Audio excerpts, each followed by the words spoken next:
Hello friends, आज economics में मैं एक और टॉपिक आपके साथ डिस्कस करूंगा जिसका नाम है इनकम इफेक्ट।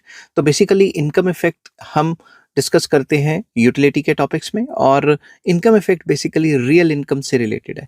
आपकी जो इनकम होती है वो दो टाइप्स में आ जाती है। एक आपकी होती है मॉनेटरी इनकम, एक आपकी होती है रियल इनकम। मॉनेटरी इनकम मतलब जितने भी पैसे आपको इन हैंड मिलते हैं, that is monetary income. And real income होती है आपकी परचेजिंग पावर। तो जो इनकम इफेक्ट है वो परचेजिंग पावर से रिलेटेड है, रियल इनकम से रिलेटेड है। तो चलिए शुरू करते हैं। A fall in price increases the real income. Simple words में, अगर किसी भी चीज का प्राइस गिरता है तो सबसे पहले क्या होता है, रियल इनकम बढ़ जाती है। मतलब आप जब भी मार्केट में प्राइसेस गिरते हैं, किसी भी एक चीज का प्राइस गिरेगा, अगर आप उतनी की उतनी डिमांड कर रहे हो तो आपके तो पैसे बच जाएंगे ना। आपके जो पैसे बच जाएंगे उसको ये भी तो कह सकते हैं कि आपकी रियल इनकम या परचेजिंग पावर बढ़ गई है। Allowing consumers to buy more goods in general. तो जब भी आपकी रियल इनकम जो है बढ़ जाती है तो आप ज्यादा गुड्स एंड सर्विसेज खरीदते हो, including one whose price fail.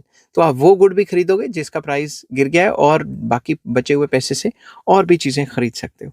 Simple words में आपको एग्जांपल देता हूँ। मान लो, छोटा सा एग्जांपल है, अब आप ये ना समझना कि एप्पल के प्राइजेस इतने होते हैं। मान लो एप्पल के प्राइजेस हैं 5 रुपीज, ठीक है, 5 रुपए का एक एप्पल है, और आप एप्पल की क्वांटिटी ऑफ एप्पल ले रहे हो 5, ठीक है।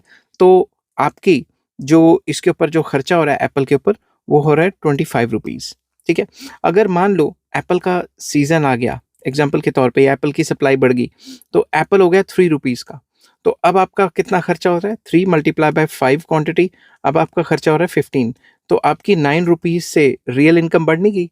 अब ये जो बढ़ी हुई रियल इनकम है, इससे आप थोड़ी बहुत तो एप्पल की डिमांड बढ़ा दोगे, और थोड़ा बहुत कुछ और चीज खरीद लोगे। समझिए बात, क्वांटिटी ऑफ अदर्स भी बढ़ा सकते हो क्योंकि आपकी रियल इनकम बढ़ गई। तो इनकम इफेक्ट कहता है कि जब भी किसी चीज का प्राइस गिरता है, उसकी वजह से आपकी जो रियल इनकम है वो बढ़ती है। उस बढ़ी हुई रियल इनकम से आप वो गुड भी खा सकते हो, कोई और गुड्स भी खा सकते हो। तो इनकम इफेक्ट बताता है कि प्राइस के चेंज होने से इनकम पे क्या असर पड़ता है, रियल इनकम पे, परचेजिंग पावर पे क्या असर पड़ता है। इसको विद डायग्राम, लॉन्ग क्वेश्चन मैंने ऑलरेडी अपनी वीडियोस में एक्सप्लेन किया हुआ है। आई होप ये वीडियो आपको पसंद आई होगी। अगर पसंद आती है तो please like, share and subscribe. Take care, bye bye.